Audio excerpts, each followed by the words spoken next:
우리가 회개에 대한 이야기했던 거 기억하시면 좋겠고요. 지난 시간에 제가 회개에 대한 이야기를 하면서 회개의 두 가지 성격을 좀 꼭 기억했으면 좋겠다. 그러면서 제가 신앙 고백서 벨지카와 하이델베르크 또 대교리 문답서에 나오는 내용을 제가 언급한 적이 있습니다. 거기에 보면은 생명에 이르는 회개, 그 다음에 참된 회개, 이렇게 우리가 둘로 나누어 있죠. 참된 회개에는 두 가지가 나타나는데 죄 죽이기와 영 살리기입니다. 그러면 생명에 이르는 회개는 무엇입니까? 우리가 보통 이제 회심이라고 하는 것인데 이건 하나님의 은혜적인 측면이죠. 그래서 구원에 이르게 하는 하나님의 은혜의 측면. 그래서 이 생명에 이르는 회개를 그가 받았다면 죄를 이제 죄에 대한 위험성, 증오, 그리고 죄와의 싸움, 이런 것이 자연스럽게 이제 흘러나오겠죠. 그래서 이것을 다른 말로 한다면 벨지카에서는 생명에 이르는 회개를 뭐라고 하느냐면은 올바른 회개다, 이렇게 이제 설명을 하게 돼요. 근데 좀 이제 성격들은 다르죠. 그래서 대교리 문답에서의 생명에 이르는 회개와 벨지카에서는 올바른 회개다, 이렇게 여러분 같이 연관을 시키면 여러분 그 신앙 고백서 공부할 때 그렇게 어려움 없고, 이거는 22항에 있는 거고 이게 아마 78항인가 그렇죠. 78문인가 참된 회개가 아마 88문인가 아마 돼 있을 거예요. 하이델베르크인데 이거는 그렇게 아마 보시면 이 회개에 대한 여러 이렇게 여기 설명 저기 설명들이 있는데 정확하게 딱 분별이 안 되면 머리에 정리가 안 될 거예요. 참된 회개라고 하는 이것 측면, 이것은 이제 참 생명에 이르는 회개는 올바른 회개이기 때문에 회심과 또 다른 말로는 중생과 관련되어 있는 하나님이 베푸시는 은혜의 측면이 강조되어 있고, 참된 회개는 강조 부분이 우리의 삶 속에서 나타나야만 해요. 그래서 이 하이델베르크에서 참된 회개가 나오고 난 다음에 바로 이어서 나오는 게 뭐냐면 기독교인의 거룩한 삶, 성화 부분을 다루면서 이게 회개가 나오는 거고, 그 다음에 이어서 나오는 게 율법 십계명 설명에 나오는 거예요. 이 순서가 하이델베르크 순서를 보시면은 십계명 해석을 하기 전에 회개 설명하고 율법 설명하고 그 다음에 이어서 십계명 설명이 나오는 것이, 회개는 항상 이렇게 참된 회개를 말합니다. 지금 제가 이게 중생과 관련되어 있는 생명에 이르는 회개나 올바른 회개를 언급하는 게 아니라 이걸 구분해 버리는 게 아니고, 제가 지금 이해를 돕기 위해서 제가 지금 이제 해석을 하는 겁니다. 참된 회개는 삶과 직접적인 연관이 있는 거예요.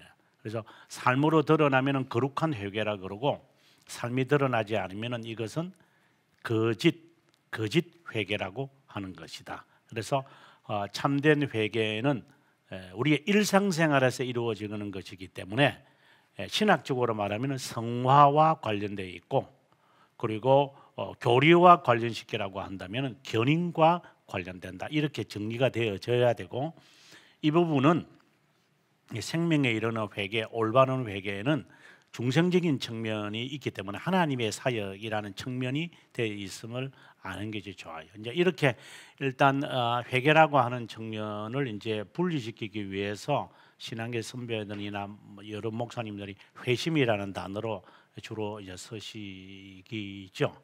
그러나 그것도 사실상 회개를 의미하는 것이고, 그것은 다른 말로는 또 중생이라는 단어로 우리가 보는 것이 좋다, 이렇게 봅니다. 뭐 회심이라는 단어를 쓰든 중생이라는 단어를 쓰든 그게 뭘 그렇게 틀리고 맞고 그러겠어요. 중요한 것은 거기에 측면 자체가 하나님이 베푸는 놀라운 은혜다, 무상의 은혜다라는 측면이 생명에 이르는 회개나 올바른 회개의 중생적인 측면이 있다면 참된 회개는 우리가 실제적으로 삶 속에서 그렇다고 해서 무슨 참된 회개에 뭐 하나님의 은혜가 없으면 되겠어요?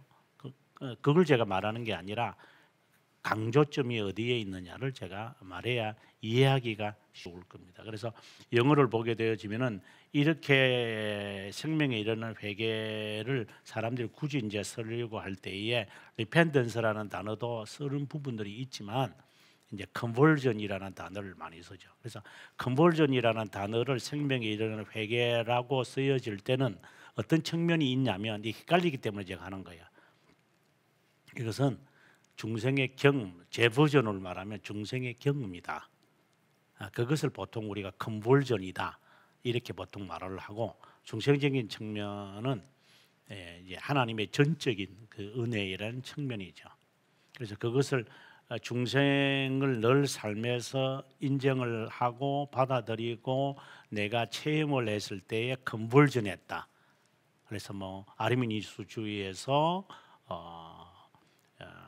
개혁신학 장로 교인으로 바뀌어졌다. 보통 회심했다 또는 다른 말로는 개종했다. 컨버전이죠. 영어로 컨버전했다. 이렇게 쓸 때는 그것은 이제 회개라고 하는 그 측면, 그러니까 인간적인 측면을 좀 볼 때에 그렇게 느껴지는 측면이니까 컨버전이라고 쓰고 하나님의 측면이 좀 더 강하면 그는 리본, 거듭남, born again, 이런 이제 중생이라는 단어를 써. 그래서 저는 그냥 이것을 회심, 중생, 회개 이런 단어를 쓰는 것보다는 중생에서 중생의 경험, 그다음에 회개 뭐 이렇게 저는 개인적으로 그렇게 보고 있습니다.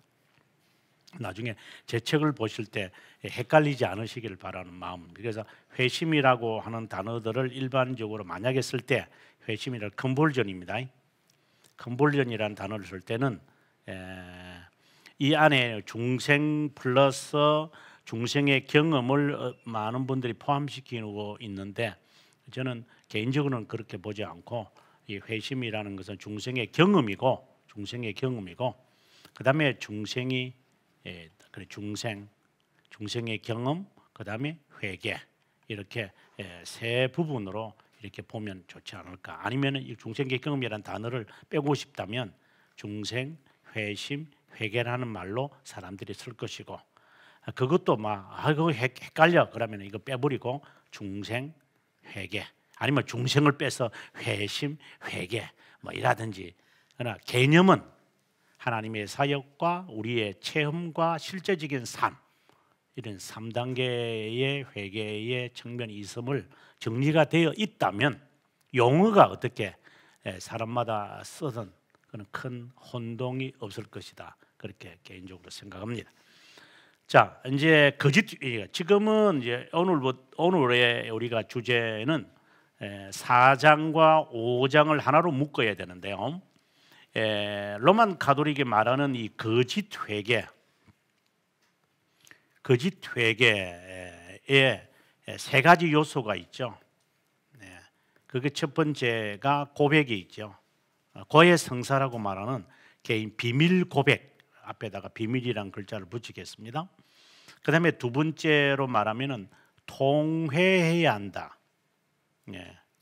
통회를 해야 된다. 슬퍼해야 된다.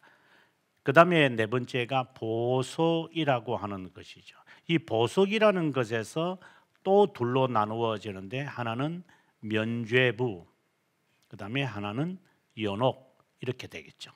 그래서 이 부분은 5장에서 설명하고 이 부분은 4장에서 설명해. 딱 이렇게 우리가 알고 우리가 아웃라인을 알고 들어갔으면 좋겠습니다. 자, 이제 여기서 우리가 주의 깊게 봐야 될 이 거짓 회개에서 우리가 주의 깊게 봐야 할 하나의 해독제 방패는 무엇이냐 아니면 칼이 뭐냐라고 한다면 죄들의 용서라고 하는 개념을 어떻게 갖고 있느냐를 보면 거짓 회개 쪽으로 기울어지느냐 안 기울어지느냐를 점검할 수 있어요.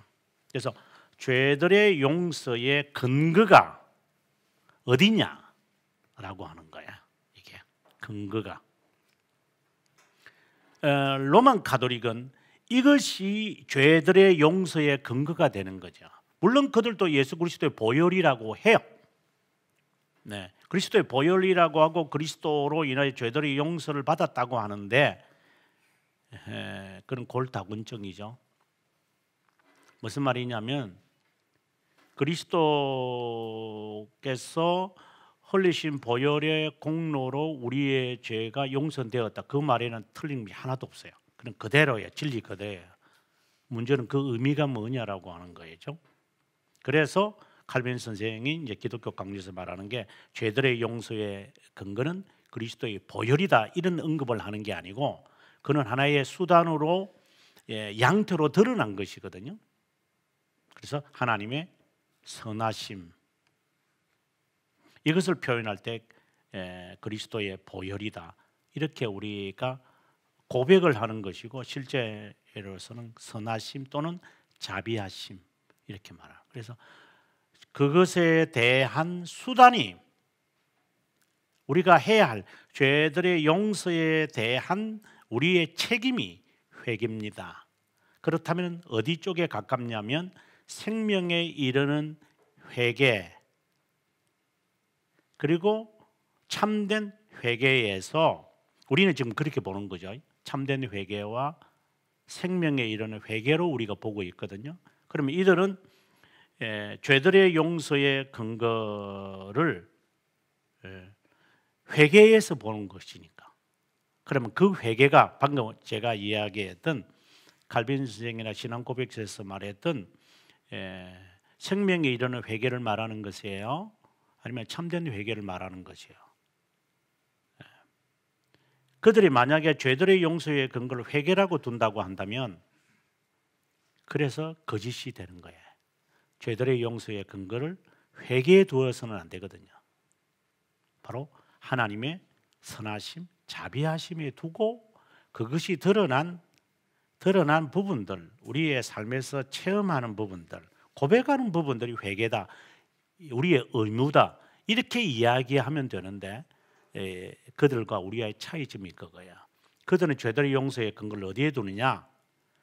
회개에 두기 때문에. 그래서 회개를 이렇게 나누는 거예요. 그들은요. 그리고 우리는 회개를 죄들의 용서의 근거로 두지 않고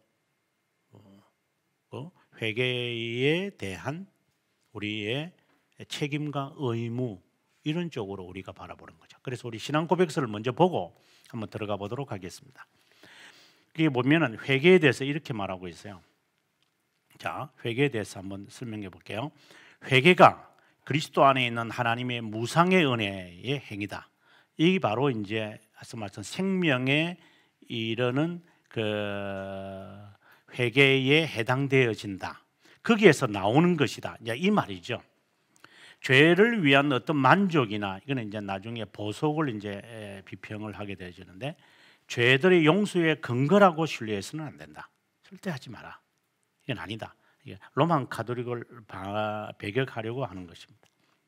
그것은 모든 죄인에게 정말 필요한 것일 뿐만 아니라 그것 없이는 누구도 용서를 기대하지 못한다. 그래서 제가 밑에 이제 해석을 좀 제가 여러분 책을 구입하신 분들은 아마 아시겠지만 이것을 제가 해석을 좀 했는데 그 밑을 보시면 여러분들이 아마 참고가 될 것입니다. 죄들의 용서의 근거는 회개라는 형식이 아니라 자비함과 선하심이다. 어디에 있습니까? 기독교 강요 3금 8장 59항 358 연구자용을 보시고 그 다음에 16항을 보시면 됩니다. 이 8항이라는 게 이제 삶에 대한 이야기니까요. 그리고 16장은 칭의에 관한 이야기인데 선행에 관한 이야기거든요. 그때 보시면 아마 칼빈이 이렇게 말하고 있고 그 다음에 보혈이라고도 한다. 근거를. 보혈이라고 하는 이유가 무엇입니까? 나중에 우리가 이제 526페이지니까 4장 나중에 한번 보도록 하겠습니다. 이거는 앞서도 말씀드렸다시피 이거는 양태거든요. 그리고 구속의 모든 사역을 한마디로 우리가 규정할 때 보혈이다 이렇게 설명을 하는 것이, 보혈이 죄들을 용서하느냐 이렇게 말을 할 때는 그 의미를 갖고 있는 것이지, 보혈이 용서했다 이렇게 말하면은 좀 조심해야 되죠. 이제 말은 할 수는 있는데 좀 조심해야 될 부분이죠. 왜냐하면 보혈 자체가 그런 것은 아니기 때문에. 왜? 보혈, 그 하나님의 자비하심이 드러남이 보혈이고 구속의 사역이지. 네. 그 하나님의 자비하심에 초점이 맞춰 있지 않으면 그렇게 되는 거죠. 그렇지 않고 용서의 근거를 회개에 두면 용서는 인간의 공로로 죄값을 치른다는 것을 전제하고 있다. 게다가 인간이 가공할 죄목들을 나열하면서, 이게 이제 다른 말로 한다면 이게 영광의 신학이 되는 거죠. 하여 용서받는 것도 아니다. 이런 견해는 소치니와 로만 가톨릭의 주장이다. 죄들의 용서는 영원에서 그리스도 안에서 이미 이루어진 것. 하나님의 측면에서 보면은 죄들의 용서는 시점에 있는 게 아니거든요. 우리가 그것을 시점으로 시간 속에서 내가 느끼는 것이지, 죄들의 용서를 하나님의 입장에서 보았을 때는 그것은 시간을 초월해 있는 것이, 하나님의 사역은 항상 그런 거잖아요. 우리가 자꾸 그것이 보고 당겨가지고 여기다라고 하니까 이게 이제 로만 가톨릭이나 소치니 파들처럼 죄들을 용서받기 위해서 고백해라, 빨리 말해라, 말해, 구술해야 된다, 구술 안 하면 안 돼, 이런 식으로 막 몰아가는데 그것이 죄들의 용서의 근거는 될 수가 없죠. 그리고 우리의 의무인 것이죠. 그리고 죄들의 용서의 근거는 하나님의 무상의 은혜이다. 이거는 쭉 이제 있으니까 나중에 꼭 여러분들이 참고하시면 좋겠습니다. 이런 것들이. 그래 죄들의 용서의 근원은 하나님의 선하심이라고 한다. 나중에 우리가 살펴보겠습니다. 그 기반은 경외이다. 회개의 형식을 취하는 것은 인간의 의무이다. 75문에 보면 이 이야기를 하고 있습니다. 그래서 회개는 우리가 죄 용서 받은 사람들이 행해야 할 의무인 것이다. 그것이 죄 용서의 근거가 되는 것은 아니다. 왜냐하면 이 지금 로만 가톨릭처럼 근거라고 해야지 사람들이 하거든요. 그렇게 안 하면 회개 잘 안 할 거니까. 이제 그러다 보니까 이제 목록을 정해놓고 기도하도록 자꾸 부추기겠죠. 이제 바른 것을 가르쳐 주지 않으니까. 자, 그다음에 이제 하이델베르그 83문을 이제 좀 이따가 우리가 이제 보기로 하고 다시 본론으로 우리가 돌아와서 공부하도록 하겠습니다. 죄들의 용서는 하나님의 자비함과 사랑에만 근거하고 이것은 그리스도의 오심으로 드러났다. 왜 이 말이 나오는가 여러분께서 파악을 이제 하셨을 겁니다. 이 사실을 숨기기 위해 고백과 보석으로 죄들의 용서에 대한 불완전한 확신을 심고 있다. 고백과 보석, 죄들의 용서를 불완전한 확신을 심고 있기 때문에 이것이 겉으로 드러나는 것이 바로 미사라고 하는 형식이죠. 인간이 외적인 표징에 얼마나 취약하다는 것을 로마 가톨릭 교회는 교묘하게 악용하고 있다. 얼마나 진리를 왜곡하는지 살펴보도록 하자. 자, 그러면 이제 안으로 우리가 들어가겠습니다. 스콜라주의에서 말하는 회개론을 보면은 회개를 심정의 통해 고백, 보석으로 본다. 회개는 이렇게 보는 거예요. 심정에 통해해야 된다. 고백해라, 보석이다. 앞서 이제 말씀을 드렸죠.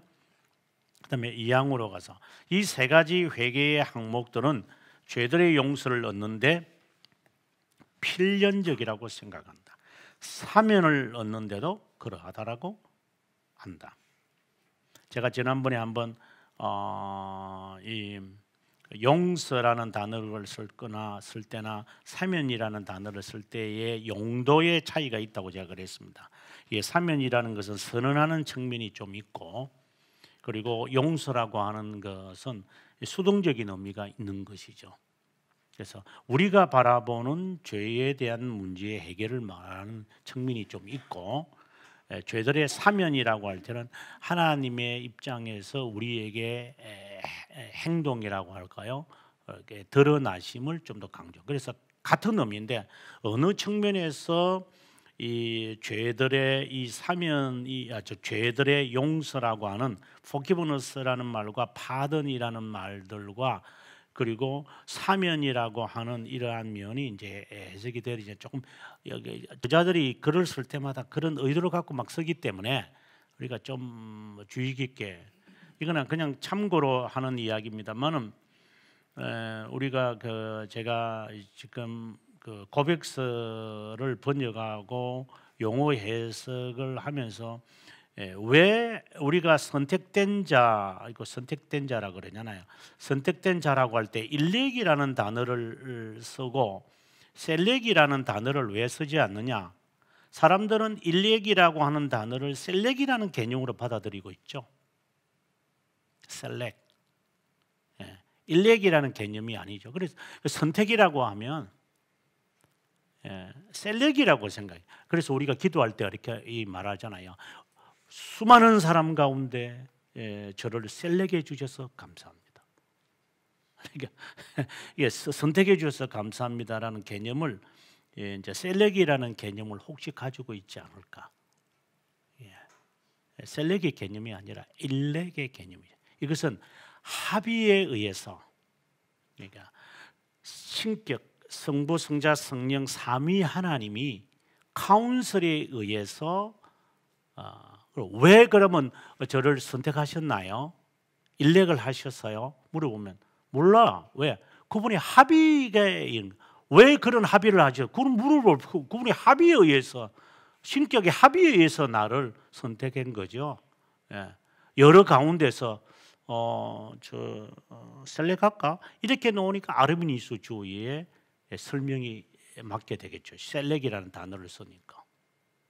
저 사람은 믿을만 하니까. 지가 잘못했어 그런 거지. 그건 셀렉의 개념이니까. 그래서 이러한 용어 하나가 우리의 개념을 바꿀 수 있는 것이 될 수 있다고 저는 보는 거예요. 그래서 제가 방금 말했던 대로 이 용서라고 하는 말과 사면이라는 말도 우리가 remission 이렇게 하잖아요. 사면할 때 remission, 그다음에 용서할 때는 forgiveness 이렇게 말할 때에 이 저자가 어떤 관점을 가지고 사면이라는 단어를 썼냐, 어떤 단어를 용서라고 하느냐를 측면으로 이해하시면 읽기가 좀 쉬울 거예요.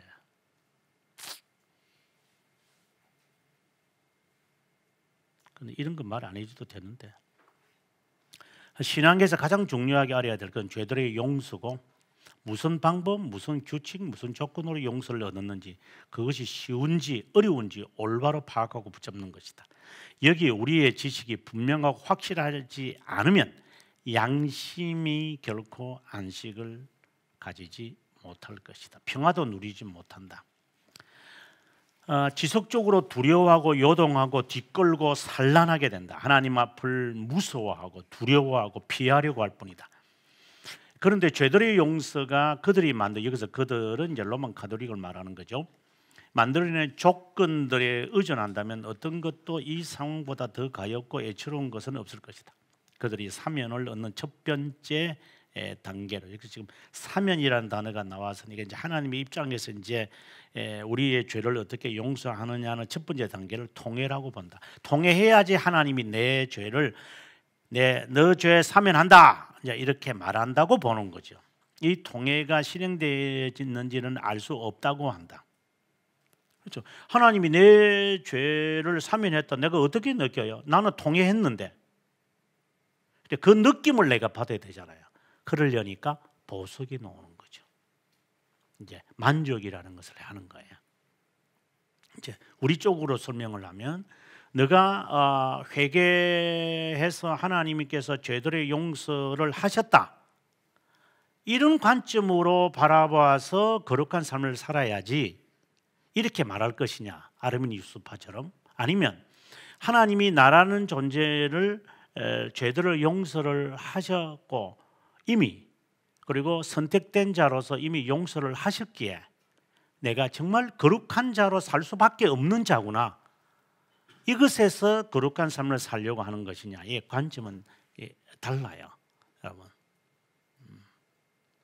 그래서 은혜에 감사해서 내가 거룩하게 살아야지 이렇게 말하는 것과, 이미 나는 거룩한 백성으로 하나님께서 선택된 자잖아, 영원에서. 내가 이렇게 사는 게 아니지. 그래서 원천적인 답변을 찾아서 내가 거룩한 삶을 살 수밖에 없는 그런 자라고 보고, 이제 은혜에 감격해서 거룩하게 살아야지 하는 거하고는 다른 것이죠. 그래서 우리가 이 둘에서 이쪽에서 예정의 입장으로 이제 돌아가면 이런 것에서는 이런 미끄럼에 빠지지 않을 텐데, 지금 방금 말씀한 대로 하나님이 우리의 죄를 용서하셨잖아, 사면하셨잖아, 너 그래 살면 되겠니? 이런 쪽으로 가니까 로만 카드하고 비슷한 거야 이제. 그래서 그걸 알고 이제 우리가 말을 하는지 안 하는지 그건 잘 모르겠지만, 그러나 의미는 정확하게 알고 우리가 표현을 써야 된다고 저는 봅니다. 후회할 것이 없는 구원에 이르는 회개를 해야 하지만, 범죄의 양만큼 쓰라리는 슬픔이 요구되고 사명의 확신과 일치하려면 비참한 양심은 죄를 향한 통해가 부과하는 것을 알게 될 때 슬프게도 당황스럽고 고통스러울 뿐이다. 항상 완전히 지불했는지 여기에 이제 관심이 있죠. 내가 제대로 지금 회개했나? 내가 정말 통회했나? 이런 식의 나의 회개가 죄들의 용서라고 생각을 하기 때문에 이제 거기에 매우 관심이 많겠죠. 이제 통회가 아니라 자비다, 칼빈이 명확하게 밝힙니다. 회개는 죄들의 용서가 아니다. 우리의 교리는 이제 이건 우리의 교리라는 것은 이제 개혁 신학을 말하는데, 영이 양심의 가책이나 자신의 눈물을 바라보지 말고 자비함을 바라봐라. 그래서 회개는 죄들의 용서가 아니라 죄들의 용서의 근거는 바로 자비합니다. 하나님의 자비함을 봐야만 한다. 이 자비함을 봐라는 말은 제가 계속해서 말하지만 이미 영원에서의 하나님의 은혜를 바라보고 있다는 것이죠. 이것은 이제 아까도 말하고 다시 반복하지만 영혼이라는 개념을 시간으로 생각하시면 안 돼요. 시간 전에 영혼이 있었다 이렇게 생각하지 말고, 제가 그때 영혼이라는 말을 할 때에 영혼이라는 말을 시간의 개념을 집어넣으면 안 돼요. 그래서 영혼이라는 큰 바다에, 이 바다라고 보시면 이 바다에 이만큼 시간이라고 하는 홍해가 육지의 길이 만들어진 거예요. 그러니까 이미 이것은 다 바다에 포함되어 있어요. 영혼이라는 것은 전체지, 전체, 홀. 시간은 그 사이에 하나의 줄에 불과한 거예요. 근데 영혼을 시간으로 해서 옛날 옛적에 주님이 내 죄 용서했어 이렇게 말해버리니까, 옛날 옛적이 어디냐, 요 손밖에 안 되는 네가. 그러면 이 다음에는, 그러니까 지을 죄까지 하나님이 다 용서하셨어요. 그러니까 이게 지가 중심으로 해가지고 전에 후에 아주 오만한 사람들, 모를 때는 괜찮죠. 애들이 이제 함부로 말을 하지만 조금 배우고 나면 그럼 안 해야 되는데. 자, 한생병자의 그러면 이 사람들이 회개를 용서의 근거로 두는 이유를 어디서 드느냐? 한생병자, 그다음에 나사로의 고백, 그다음에 이제 좀 더 이제 내려가서 신뢰를 이 사람들이 근거를 이렇게 둔다는 거예요. 상호의 고백, 야고보가 말하는. 자, 그렇다면 이러한 고백들이 과연 필연적일까요? 그러면서 이제 고백이라는 말, 구술하는 것, 필연적인 이제 안음을 이제 칼빈성이 암시하고 있는 것 같아요. 성경적 죄들의 고백에 대해서 한번 생각해 보자. 그렇다면 마음을 복돋아주는 힘을 지니고 있음을 증명하기 위해 기쁨의 찬송의 소리를 나란히 표현한다. 고백과 관련되어 있다. 죄들을 용서하고 잊어버리고 씻어주는 분은 주님입니다. 용서받기 위해 고백해야 한다. 그분은 의사이기에 우리의 상처를 보여야 한다. 그분께 우리의 심정을 쏟아내야 한다. 그러나 이것이 아니고 죄들의 용서는 이것이다 라고 이제 결론했죠. 이것은 우리의 의무지요. 이런 것들은 의무를 근거로 헷갈리면 안 되죠. 그다음에 인간 앞에서 우리가 고백을 해야 되는가요? 네. 그래서 이제 나중에 이제 뒷부분에 가서 이제 칼빈이 이제 설명을 하는데 개인에게 잘못을 했던 것이나 그리고 교회의 상처를 입었다고 한다면은 그런 방법으로 해야만 되겠죠. 그는 나중 가서 이제 칼빈이 설명을 합니다. 그러면 개인의 고백에도 두 종류가 있는데 이 두 종류가 있다고 칼빈이 말합니다. 자신을 위해서 이웃을 위하는 것이 있다. 그래서 타인에게 잘못한 것이 있으면 타인에게 가서 용서를 말해라 이 말입니다. 이게 우리 의무이기 때문에 가능한 거예요. 그래서 그 이웃이 내가 정말 죄송합니다 라고 이야기했을 때 그가 용서하든 안 하든 그는 상관이 없죠. 내가 용서 안 했는데 당신이 뭐 그 용서받은 것처럼 행동해. 아니요. 내가 가서 용서를 빌고 잘못을 인정하는 것이 우리의 의무이기 때문에 하는 거예요. 예. 그래야지 내 죄 용서 받는다. 그 성경에 보면은 아버지께서 너희의 죄를 용서하지 않으면 너희의 죄를 용서하지 않는다. 그럼 그 말은 뭡니까? 강조하시기 위함인 것이지 그것이 죄들의 근거가 되는 것은 아니죠. 그리고 우리가 헷갈리면 안 돼요. 그 다음에 계속해서 넘어갈게요. 개인의 고백에서 이웃을 위한 방금 이야기했던 그거. 그 다음에 죄들의 용서, 이제 구술을 하면은 죄들의 용서의 선이라는 게 있잖아요. 선포. 죄들의 용서의 선포. 너 죄 용서 받았다. 이렇게 말을 하는 것이 있다. 과연 이것은 어디에서 나오는 것이냐라고 할 때 그는 열쇠의 권한에서 나오는 거다. 이렇게 말하거든요. 열쇠의 권한에 관한 것은 나중에 이제 사권에 가서 이제 칼빈 선생이 이제 설명을 자세하게 이제 하죠. 이거 보시면은 밑에 각주 502에 보시면 사권 1장 21항에서 22항에 보면 열쇠에 관한 의미를 밝히고 그것이 바로 여기에 보면 복음 선포와 관련이 있다라고 이야기를 해요. 그래서 우리가 정리를 해보면 우리가 지금 고백을 했을 때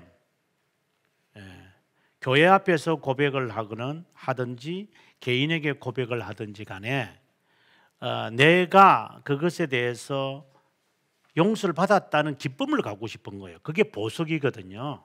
그것을 목회자가 그걸 이야기해 줘야 한다는 거죠. 이게 열쇠의 고난이라는 이야기가 나오는 근거예요. 보석은 만족이라는 거잖아요. 그래서 내가 정말 내가 제대로 회개를 했는지 모르겠어요.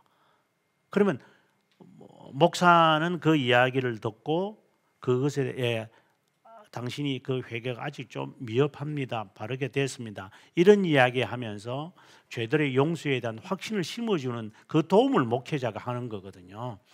그래서 목회자가 갖고 있는 열쇠의 권한이다. 이렇게 이야기를 해요. 그것을 이제 로만 카톨릭은 의무적으로 이제 목회자인 사제에게 찾아가서 죄를 고백해라. 그에게 죄를 고백하라는 거잖아요. 죄를 고백해야 그가 용서를 해준다는. 그럼 방금 제가 이야기한 거는 다르죠. 내가 회개를 했는데 개인적으로라든가 아니면 또 타인에게 잘못해서 내가 가서 용서를 빌었는데 마음이 아직 평안이 없습니다. 그때는 목회자가 그 내용을 듣는 것도 있겠죠. 내용은 중요한 것이 아니라 기도했는데 제 마음에 평안이 없습니다 했을 때 교회의 진리를 가지고 구속의 진리를 가지고 설명해 주어서 마음의 기쁨을 갖게 해줘야죠. 그렇지 않으면 인간은 이 만족이 없으면 평안이 없으면 계속해서 힘들어하니까. 그래서 말씀에서 답을 찾아야 되거든요. 그런 의미에서 열쇠의 권한이다. 이렇게 지금 이야기가 칼빈이 이제 이 이야기를 끄집어내는 거예요. 자, 천국 열쇠의 권한은 세 종류의 고백으로 나누어지는데 전 교회 앞에 그리고 일반적인 죄 그리고 양심으로 목회자의 도움이 요구되는 자가 자신의 연약함을 드러낼 때 등에서 교회로부터 물리떨어졌던 자가 용서를 구하고 형제의 연합이 회복되는 것이 그에게 큰 유익이 됩니다. 열쇠의 권한은 복음 선포 외에 다른 곳에 사용돼서는 안 됩니다. 그래서 복음 선포라는 것 자체가 죄 용서가 포함되어 있잖아요. 그걸 통하여 그에게 평안을 줘야만 됩니다. 그런데 로만 가톨릭은 어떻게 하고 있나요? 하면서 이제 1년에 한 번씩 해서 이걸 공식화, 형식화하고 있는 거죠. 그리고 그들이 또 잘하는 거에 대해서 이야기할 때 죄를 낱낱이 열거해라. 모든 죄를 일일이 나열하고 고백하지 않으면은 저는 이 말에 어느 정도 일리가 있어요. 그러나 기억이 다 안 되거든요. 용서하신 하나님의 사랑에 대하여 확신하는 것이 더 중요하지 조목을 잊어버리지 않고 다 말하는 것이 중요한 것은 아니죠. 근데 비중을 따져야 돼요.